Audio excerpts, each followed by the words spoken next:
Best way to learn is by doing. So let's just do some actual examples from previous NCEA 2 exams and a couple of others that I can throw in there and see how we go. So the number of daily viewers for an experienced presenter in a video gaming streaming service, oh gee, what a mouthful, can be modeled by the following equation, this. Alright, so I guess that's number of viewers is 1.6 t cubed minus 130 t squared plus 260 t, and it's only valid for t between 0 and 48 inclusive. T is the time in months. Okay. Once the stream reaches 10,000 daily views, it becomes monetized and the presenter earns money. Good for them. If the daily viewership falls below 10,000, the presenter will lose his income and will no longer make money. Oh dear. Use calculus methods to determine if the stream, after it becomes monetized, ever stops earning money for the presenter. Okay. For this, probably helps to draw a graph. Let's grab our trusty Casio calculator and draw this. 1.6. You can't have a t, so we're just going to say x squared minus 130 x squared plus 2,900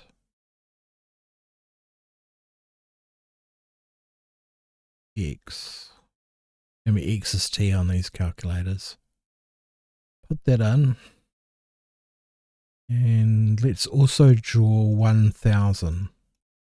So it's going to draw a straight line across. Is it 1,000? It's 10,000 across. Okay. And it looks pretty pointless, but we do have to zoom by the looks of it. Let's auto zoom. Okay, so there is. So here is the 10,000 and here is his income. So if we look at it, this first 1, 2, 3, 4 months or so, he's not earning any money. He's got less than 10,000 views per day. If we go across, oh, it's looking close. Okay, so it gets close and then goes back up again. In fact, let's zoom out again. I bet it's going to zoom out infinity.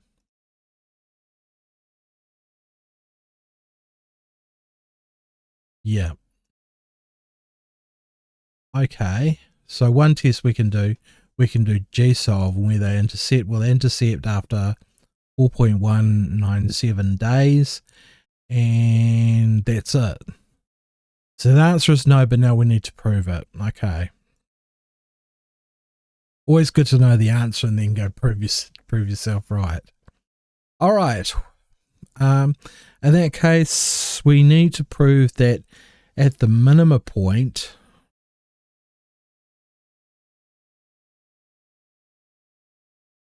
the V is greater than or equal to 10,000.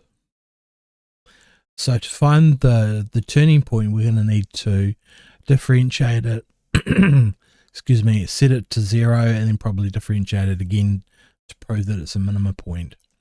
So 1.6 t cubed minus 130 t squared plus 2,900 t.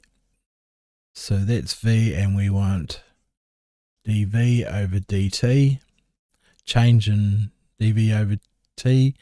So 1.6 is, should know that.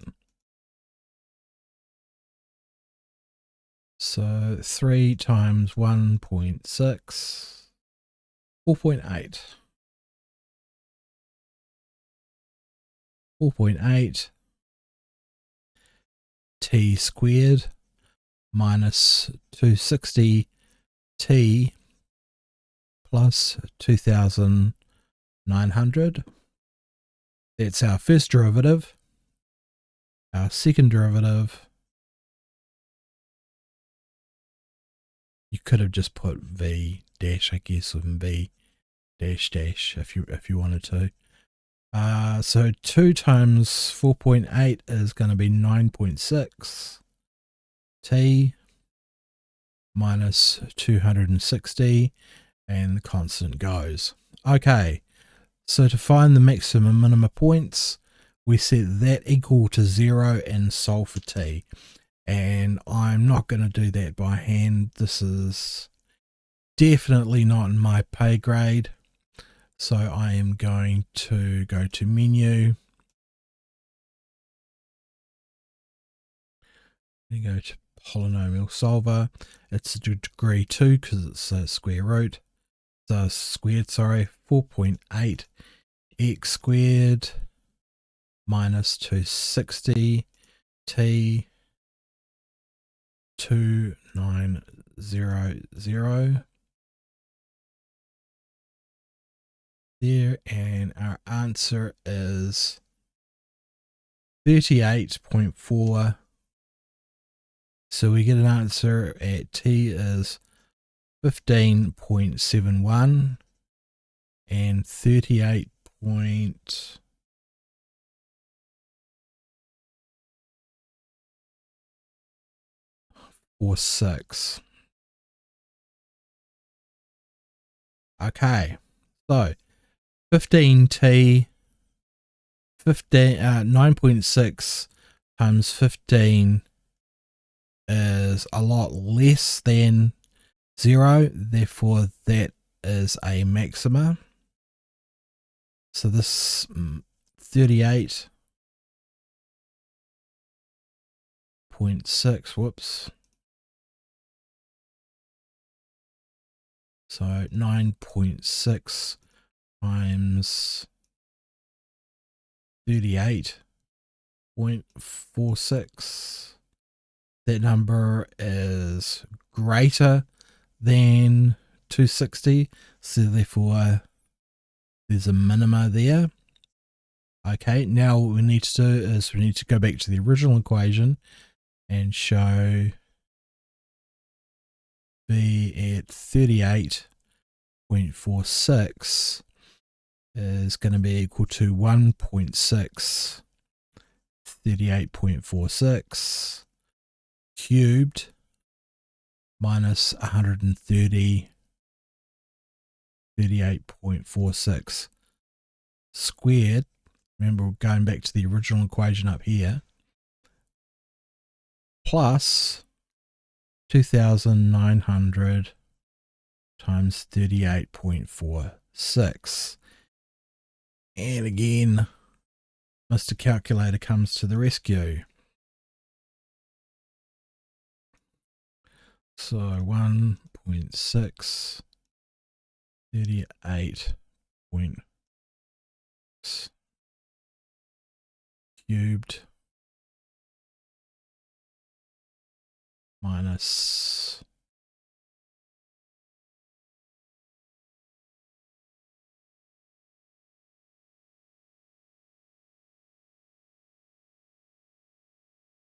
plus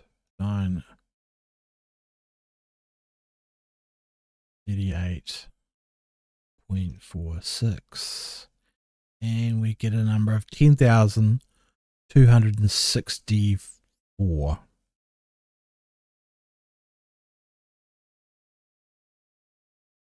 Which is more than 10,000.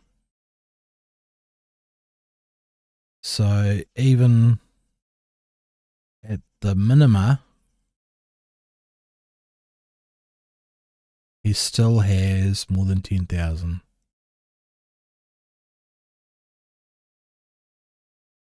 viewers.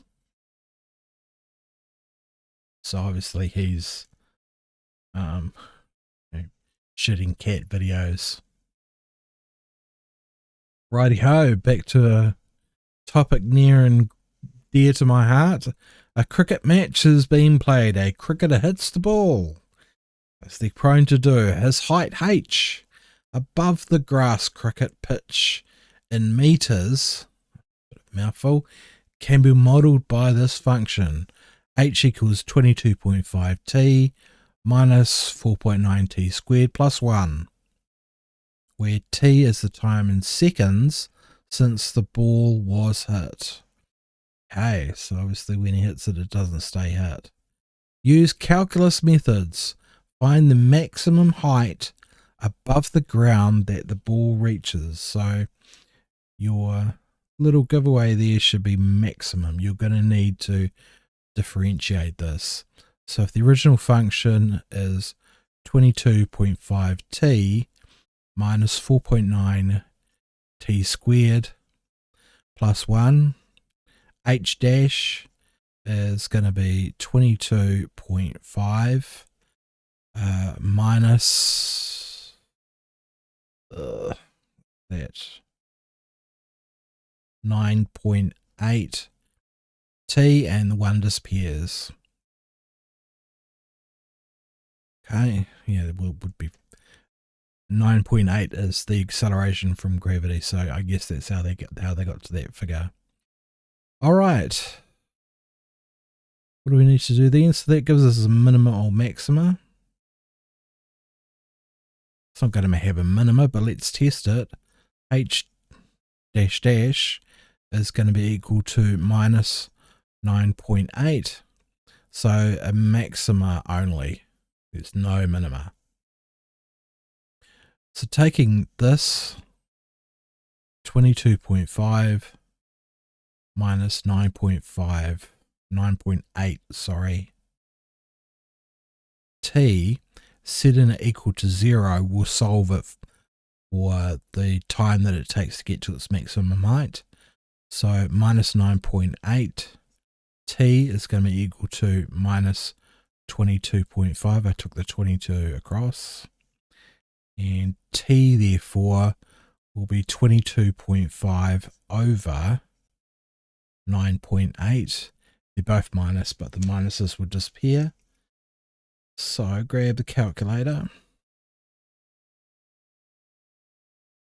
22.5 divided by 9.8 is 2.296. 3 decimal places. Now we know the t that's going to maximize the height, and we put that into this equation here. So the height at 2.296 seconds is going to be equal to 22.5 times 2.296 minus 4.9, 2.296 squared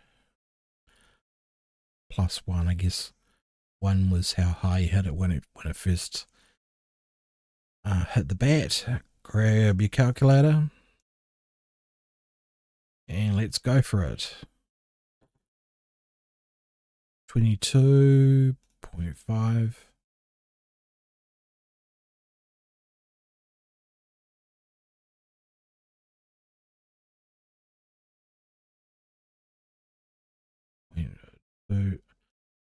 6 squared plus 1, 26.83.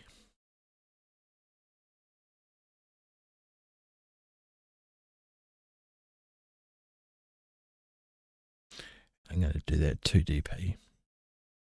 I'll give you a millimeter. So 28.83, and then you maybe put so the marker can see it really, really clearly. It always helps. Continuing with the cricket theme. During a cricket match, spectators come and leave the venue. Well then, all right then, okay. The number of spectators can be modeled by the following equation. Okay. P equals 100t squared minus 2t to the power of 4 plus 750, where P represents the number of spectators in attendance and T represents the time in hours since the start of the match. Show the rate of change of spectators is minus 528 per hour when T equals 6. Okay. Well, if P is a function of time, is 100t squared minus 2t4 plus 750.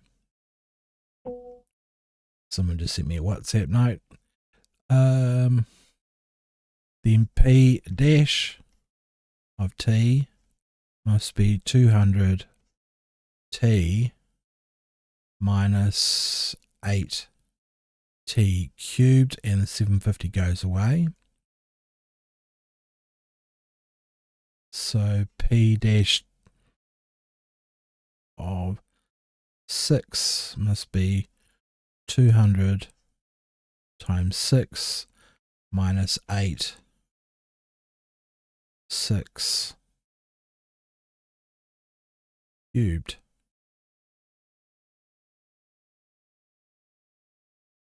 What's that? All right, let's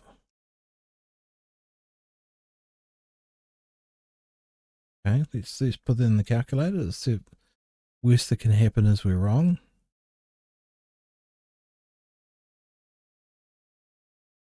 So that's 1200.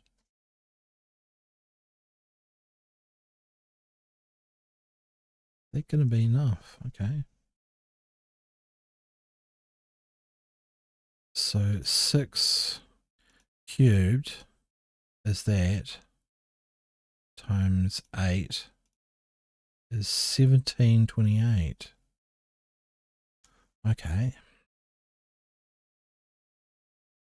Okay, so that is minus 528. Okay, it does all add up.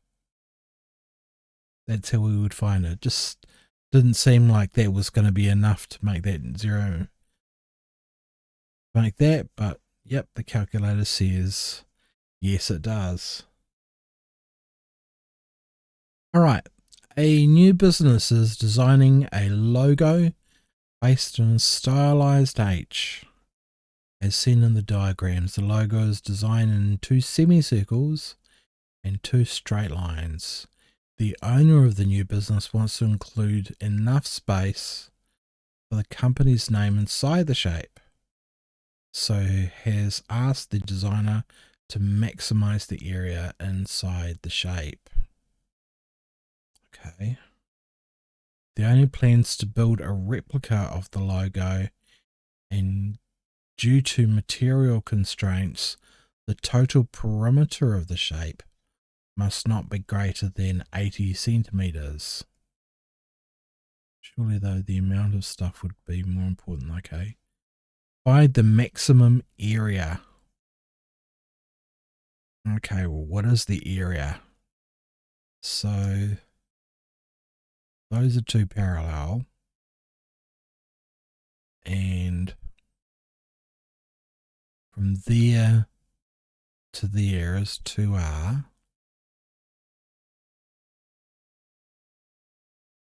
and from there to there is something else we'll call L, just a length. And the area, these are 2 semicircles, so the area will be pi r squared of those circles. So the total area of the grey bits here, which we want, will be 2r times L minus pi r squared. So that's that bit there. The 2r times L is the square, and the bit that's cut out is the pi r squared. Because there's two of them, it's just the area of one circle. Okay. Then they tell us that the logos are constrained to 80 centimeter surface. Okay, so then the surface is 2 L's, 2 L's, and then the circumference of one circle isn't it? Because there's 2 semicircles, so 2 pi r, and that must be equal to 80. Alright, so this is the formula that we want to maximize. This is our constraint. This L is annoying because we're not doing multivariable calculus, we're doing single variable calculus. So let's make it the subject and substitute it in. So if we divide through by 2, we get L plus pi r equals 80. Therefore L must be equal to, and this 2 doesn't belong there, must be equal to 80 divided by, no, minus pi r. It's plussing. Okay.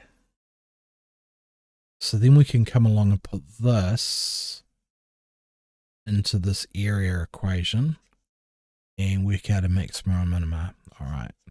So the area is 2r, and then 80 minus pi r, which is L, minus pi r squared. And now we have one equation with one unknown. Remember, pi is a constant. Let's expand out the brackets. So it's going to be 160r minus 2 pi r squared minus pi r squared. So that's going to be 160r minus 3 pi r squared. Okay, that's going to be our area, depending on what we set r to be within constraints. Okay, now we would want to differentiate a with respect to the radius.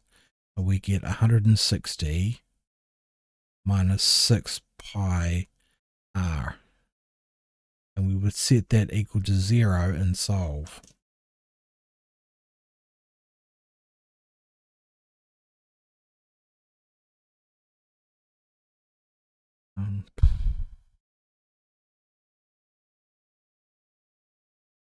Let's just cheat. Let's just flat out cheat, eh? Minus 6 pi, it has to be x, equals 0. We get an answer of 8.48, 8.49.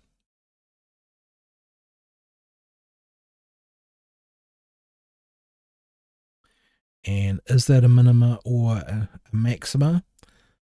Well, we differentiate this again, we're going to get a negative number, which is negative 6 pi, which means it's a maxima. Now we have to work out whether that is actually feasible.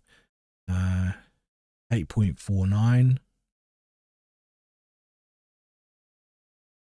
Put it in the calculator. Let's say 8.488.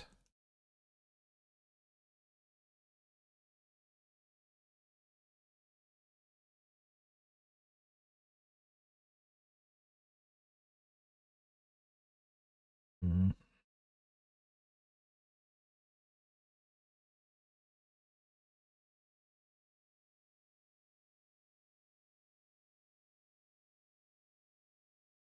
Eight using this one. Minus 2 I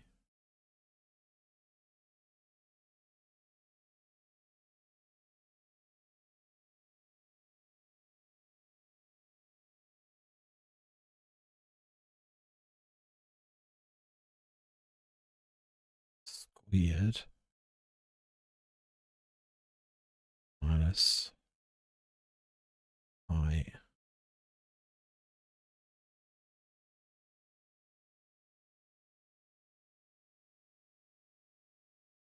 Yep, it gives us a positive number of 679 roughly centimeters squared.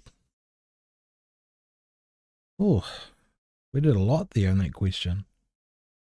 Oh well, onwards and upwards.